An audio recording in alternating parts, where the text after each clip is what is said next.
जी, मेरी इससे जो प्रीवियस वीडियो है उसके ऊपर हमने बात की है इफ़ स्टेटमेंट के ऊपर कि एक सेल्स के ऊपर हम किस तरह इफ़ स्टेटमेंट अप्लाई करते हैं और सेल्स का जो स्टेटस है पास या फेल का हम कैसे फाइंड आउट करते हैं। और उसके बाद हमारे पास कंडीशनल फॉर्मेटिंग के रूल्स हैं। इनको ग्रीन कलर्स में और रेड कलर्स में मैंने कैसे चेंज किया है, ये मैं आपको एक छोटी सी एग्जांपल इसकी बता देता हूँ कि मेरे पास अगर परसेंटेज जो है वो लेस दैन 33 है तो वो स्टूडेंट्स फेल कंसीडर होंगे, और जिनकी ग्रेटर दैन 33 या इक्वल टू 33 है वो पास कंसीडर होंगे। तो ये मैंने फार्मूलाज लगाए हैं इनके ऊपर। तो ये एक स्टूडेंट जिसको मैंने पास किया हुआ था, इसकी मैं परसेंटेज चेंज करना चाह रहा हूँ ताकि मैं आपको दिखा सकूं कि मैंने किस तरह इनके ऊपर फार्मूलाज अप्लाई किए हैं। और उससे पहले जो प्रीवियस वीडियो है उसमें मैंने टोटल मार्क्स का फार्मूला, ऑब्टेन मार्क्स का, परसेंटेज का, एवरेज का, मैक्सिमम और मिनिमम का फार्मूला अप्लाई किया था। तो वो भी आप मेरी उससे प्रीवियस वीडियो में देख सकते हैं। तो इसके बाद हमने आज बात करनी है नेस्टेड इफ़ के ऊपर। आज हम बात करेंगे नेस्टेड इफ़ कैसे अप्लाई करते हैं। सबसे पहले फार्मूला लिखने के लिए आपने इक्वल का बटन प्रेस करना है। तो मैं फार्मूला बार के अंदर लिख रहा हूँ फार्मूला। उसके बाद इफ स्टेटमेंट है मेरी। इफ स्टेटमेंट के बाद मैंने ब्रैकेट स्टार्ट करनी है और मेरा लॉजिकल टेस्ट है। तो सबसे पहले मेरा टेस्ट है कि मेरे पास जो परसेंटेज आ रही है ये percentage greater than 90। If percentage is greater than 90 then हमारा जो रिजल्ट है ग्रेड्स क्या होंगे, ए प्लस। तो मैं यहाँ पर ए प्लस लिख रहा हूँ इन्वर्टेड कॉमर्स में। अगेन अब मेरे पास पहले जो हमने इफ एल्स के बारे में बात की थी, तो पहले मेरे पास एक लॉजिकल टेस्ट था। लॉजिकल टेस्ट में हम वो वैल्यू लिखते हैं जिसको हम चेक करना चाह रहे हैं, जिसको हम टेस्ट करना चाह रहे हैं, जिसकी बेस पर हमने ग्रेड्स या पास या फेल का जो रिजल्ट्स हैं वो हमने कंप्लीट करने हैं। तो सबसे पहले लॉजिकल टेस्ट के बाद मैंने जो अप्लाई किया है इसके ऊपर ग्रेड जो है वो, अगर मेरी जो परसेंटेज है वो ग्रेटर देन 90 है तो मेरा जो ग्रेड है वो ए प्लस होगा। और सेकंड नंबर पे ये मेरा अगर वैल्यू मेरी ट्रू होती है, उसके बाद मेरी वैल्यू अगर फॉल्स होती है तो मैं यहाँ पर क्या अप्लाई करना चाहता हूँ। तो मैं चाहता हूँ कि मेरे बाकी जितने भी वैल्यूज़ हैं, जितनी भी रेंजेस हैं, मैं उनके भी ग्रेड्स अप्लाई करूँ। तो मैं यहाँ पर फॉल्स वैल्यू नहीं लिखूँगा, मैं एक न्यू इफ स्टेटमेंट जो है यहाँ से स्टार्ट कर दूंगा। अब ये जो इफ स्टेटमेंट है इसका लॉजिकल टेस्ट भी सेम वही है। इस सेल की वैल्यू अगर ग्रेटर देन 80 आ रही है मेरे पास, तो मेरे पास क्या रिजल्ट आना चाहिए, इन्वर्टेड कॉमास में मेरे पास इसका रिजल्ट ए आना चाहिए। तो ये मेरे पास ए कॉमा फॉल्स। अब इसमें ये भी हो सकता है कि जो मेरी लास्ट स्टेटमेंट है, फॉर एग्जांपल मेरी लास्ट स्टेटमेंट जो होगी इस इफ नेस्टेड इफ के अंदर वो ग्रेटर देन 33 होगी। तो मेरे पास 80 भी ग्रेटर देन 33 है, मेरे पास 90 भी ग्रेटर देन 33 है। तो ये भी हो सकता है कि मेरे जो सारे जितने भी वैल्यूज़ के अगेंस्ट मैंने जो ट्रू वैल्यूज़ में रिजल्ट दिए हैं वो सारे के सारे वहाँ पर अप्लाई कर दे। लेकिन एक्सेल ऐसा नहीं करता, ये प्रोग्रामिंग के अंदर होता है, एक्सेल के अंदर ऐसे नहीं होता। एक्सेल के अंदर ये सब में से एक ही स्टेटमेंट जो है वो चूज़ करेगा। और इसके बाद मैं अप्लाई करता हूँ इसके ऊपर। अभी हम इसी को देखते हैं कि ये दोनों के ऊपर क्या रिजल्ट देता है हमें। तो अगर मेरे पास रिजल्ट ग्रेटर देन 90 है तो ए पॉजिटिव, ए प्लस। इफ जो परसेंटेज है मेरे पास वो ग्रेटर देन 80 है तो ए।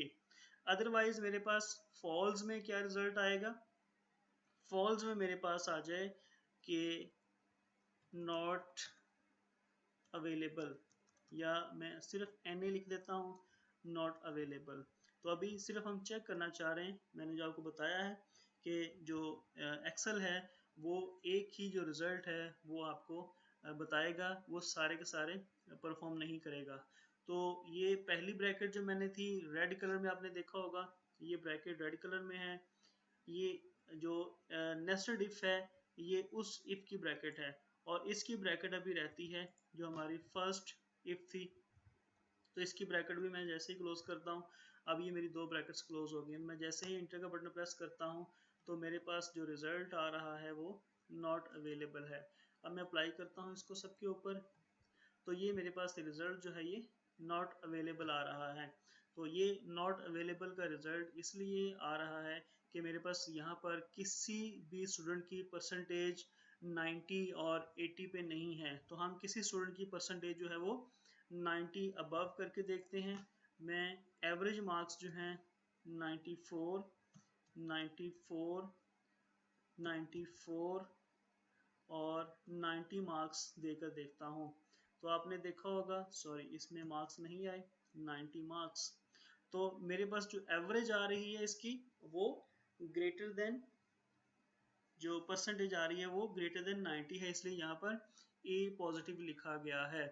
तो यहाँ पर अगर मैं इसी परसेंटेज को 80s में लेके आता हूँ, जैसा कि मेरे पास ये जो रिजल्ट्स हैं ये 85, 85, तो मेरे पास अब ये जो परसेंटेज है ये ग्रेटर देन 80 है, ग्रेटर देन 90 नहीं है, इसलिए यहाँ पर ए आपको रिजल्ट शो होगा। तो इसके अंदर हमने देखा, जैसा मैंने आपको पहले बताया है, कि इसके अंदर सिर्फ एक ही आपको रिजल्ट शो होगा। अब मैं इसको उसको प्रॉपर जो है जो ग्रेडिंग में लेके आता हूँ, तो मेरे पास अगर परसेंटेज ग्रेटर देन 90 है तो ए प्लस, अगर परसेंटेज ग्रेटर देन 80 है तो ए। देन अगेन मैं इफ स्टेटमेंट स्टार्ट कर रहा हूँ, तो जब भी फॉल्स में आना है आपने एक न्यू इफ स्टेटमेंट स्टार्ट करनी है।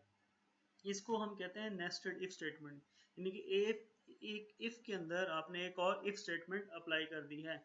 तो अब मेरे पास जो परसेंटेज है वो अगर ग्रेटर देन 70 है तो मेरे पास जो रिजल्ट आएगा वो बी।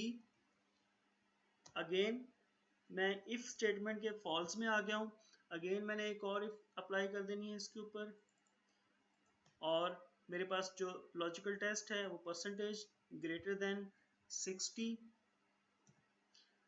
तो इसके लिए हमारे पास सी आएगा ग्रेड जो है। अगेन मैं फॉल्स में आ गया हूँ, अगेन मैंने एक और इफ स्टार्ट कर देनी है। लॉजिकल टेस्ट मेरे पास सेम परसेंटेज ग्रेटर देन 50, तो ये मेरे पास इसका जो रिजल्ट है 50 का डी ग्रेड आएगा इसका। अगेन मैंने इफ स्टेटमेंट एक स्टार्ट करनी है और इसके लिए लॉजिकल टेस्ट हमारा सेम परसेंटेज है। परसेंटेज पे क्लिक करता हूँ तो उसका एड्रेस आ जाएगा ग्रेटर देन 60, सॉरी 40। तो अगर मेरे पास ग्रेटर देन 40 है तो मेरे पास क्या रिजल्ट आना चाहिए, ई। तो ये ग्रेडिंग आपका जो भी एजुकेशन सिस्टम है आप उसके हिसाब से ये ग्रेडिंग रख सकते हैं। तो ज़रूरी नहीं कि ये मेरी ग्रेडिंग जो है ये बिल्कुल एक्यूरेट है। तो आपका जो यूनिवर्सिटी का सिस्टम है CGPA, आपका जो कॉलेज का सिस्टम है वो आप उसके हिसाब से देख सकते हैं। और इसके अलावा अगर आप कैम्ब्रिज या ऑक्सफोर्ड में हैं तो वहाँ पर आप उनके ग्रेड्स जो हैं वो देख सकते हैं। तो उनके जो F ग्रेड होता है उसकी जगह पर U आता है अनग्रेडेड। तो ये मेरे पास अब लास्ट इफ फॉल्स रह गया है। अब जो लास्ट मेरे पास फॉल्स स्टेटमेंट है उसमें मैंने बताना है कि जितने भी मेरे पास स्टूडेंट्स हैं वो सारे के सारे जो 40 से बिलो हैं वो सारे के सारे फेल कंसीडर होंगे। तो अगर आपने 33 वाला क्राइटेरिया अप्लाई करना है जो हमने पहले क्राइटेरिया अप्लाई किया था तो आप वो भी कर सकते हैं। उसके लिए हमें एक और इफ स्टेटमेंट लगानी पड़ेगी और इसके लिए परसेंटेज हमारी जो है वो ग्रेटर देन 32 मीन्स के 33 वाला भी पास कंसीडर होता है। तो इसके लिए जो हमारा रिजल्ट है उसको हम ई ग्रेड ही देंगे क्योंकि एफ ग्रेड जो है वो फेल के लिए होता है। तो उसके लिए हम जो हमारे पास जितने भी ग्रेड्स हैं इनको हम थोड़ा सा चेंज कर लेते हैं। मेरे पास जो ए प्लस ए और उसके बाद मैं इसको बी प्लस कह देता हूँ और ये मेरे पास बी ग्रेड हो जाएगा, ये मेरे पास सी ग्रेड हो जाएगा, ये मेरे पास डी ग्रेड और ये मेरे पास ई ग्रेड होगा। एल्स में फिर उसके बाद हम आएंगे, ये हम लास्ट एल्स आ गया है हमारे पास एफ फॉल्स जो है। अगर हमारे पास फॉल्स स्टेटमेंट है तो फिर हमारे पास क्या रिजल्ट होना चाहिए, इनके अलावा जितने भी स्टूडेंट्स हैं वो फेल कंसीडर होने चाहिए। ये मेरी ब्रैकेट है लास्ट वाली जो मैंने क्लोज की है, ये मेरी ब्रैकेट है उससे पहले वाली। मैं जिस जिस ब्रैकेट को लगाता जाऊंगा आप देखिए उसका कलर जो है वो रेड और रेड कलर है। देन अगेन एक ब्रैकेट, तो जब तक मेरी ब्लैक ब्रैकेट जो फर्स्ट वाली है तब तक मैं ब्रैकेट्स जो है वो लगाता रहूंगा।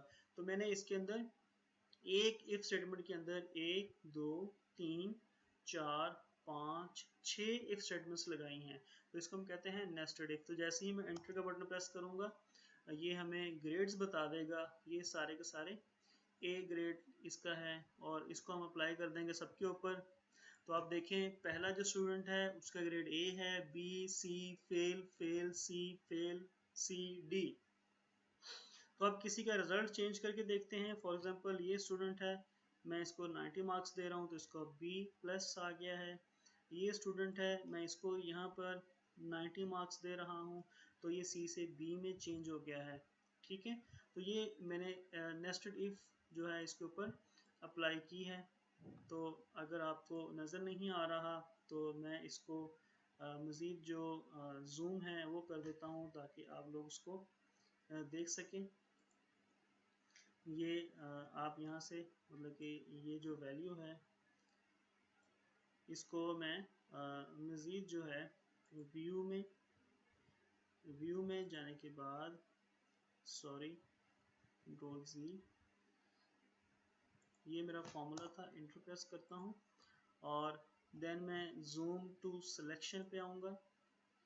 तो ये मेरे पास जूम के ऑप्शंस मौजूद हैं जिस चीज़ को मैंने सेलेक्ट किया हुआ था, और ये मैं अगेन कंट्रोल Z से वापस आ जाता हूँ। और अगर आपने देखना है जूम हमने इसका करना है कितना कर सकते हैं, 100% है हमारे पास। खैर ये जो वैल्यूज़ थी मैंने यहाँ पर जो फार्मूला लिखा था ग्रेडिंग का, ये फार्मूला मैं आपको उसके अंदर जो हमारे पास डिटेल होगी वीडियो की उसके अंदर मैं आपको बता दूंगा, वहाँ पर मैं लिख दूंगा ये फार्मूला सेम ऐसे ही अगर आपको नज़र नहीं आ रहा। तो ये उसके बाद हम क्या करते हैं इसके ऊपर हम अप्लाई करते हैं, हमारे पास कंडीशनल फॉर्मेटिंग है जिस तरह हमने पहले स्टेटस पास और फेल के ऊपर अप्लाई की है, तो ऐसे ही हम ग्रेड्स के ऊपर भी अप्लाई करते हैं कंडीशनल फॉर्मेटिंग जो है सारे के सारे। तो सबसे पहले मैं होम पे जाऊंगा, कंडीशनल फॉर्मेटिंग स्टाइल्स के अंदर अप्लाई करूंगा न्यू रूल। तो पहला रूल मेरा है इक्वल टू, अगर तो इक्वल टू ए प्लस है तो हम एक ही रूल यहाँ पर अप्लाई कर देते हैं क्योंकि ग्रेड्स हमारे पास काफ़ी ज़्यादा हैं तो उसके लिए हमें कलर्स बहुत ज़्यादा चूज़ करने पड़ेंगे। तो हम सिर्फ एक ही रूल अप्लाई कर देते हैं फेल वाला। तो अगर फेल है तो वो रेड बार के साथ हमें शो करवा दे, तो उस फिल फॉर्मेट जो है उसको हम ओके करते हैं जैसे ही। अब मैं ये जो कंडीशनल फॉर्मेटिंग रूल था इसको मैं सबके ऊपर अप्लाई कर देता हूँ। तो अब देखें जो स्टूडेंट फेल थे सिर्फ उनको ही उसने रेड किया है, बाकी जितने भी स्टूडेंट्स थे उन सबको उसने वैसे ही कलर्स छोड़ दिए हैं। इनके ऊपर भी हम एक और रूल अप्लाई कर सकते हैं जो कि हमारे पास है that contain not equal to fail. तो अगर ये इक्वल टू फेल नहीं है तो फिर उसके ऊपर हम क्या अप्लाई करेंगे, ग्रीन कलर। तो ये मैं ग्रीन कलर अप्लाई कर देता हूँ और ये ग्रीन कलर आ गया। इन सब के ऊपर ड्रैग करता हूँ तो आप देखें तो नॉट इक्वल का भी हमारे पास ऑप्शन मौजूद था कि जो स्टूडेंट्स हैं वो इसके फेल के इक्वल नहीं हैं, वो सारे के सारे स्टूडेंट्स जो हैं उनका जो ग्रेड्स का कलर है वो ग्रीन कर दिया जाए। तो ये उसका ग्रीन हो गया। तो ये हमने देखा कि हमने किस तरह डाटा को मैनेज किया है। तो पहली वीडियोस जो हैं उनमें टोटल जो सम का फॉर्मूला है, परसेंटेज का फॉर्मूला है, एवरेज का फॉर्मूला है वो अप्लाई किया। उसके बाद मेरी एक वीडियो में इसके ऊपर डिटेल में बात हुई है इफ़ और कंडीशनल फॉर्मेटिंग के ऊपर, और आज हमने बात की है नेस्टेड इफ़ के बारे में। तो आप अगली वीडियो में इंशाल्लाह मैं इससे आगे वाली चीज़ें जो है आपको वो बताऊंगा।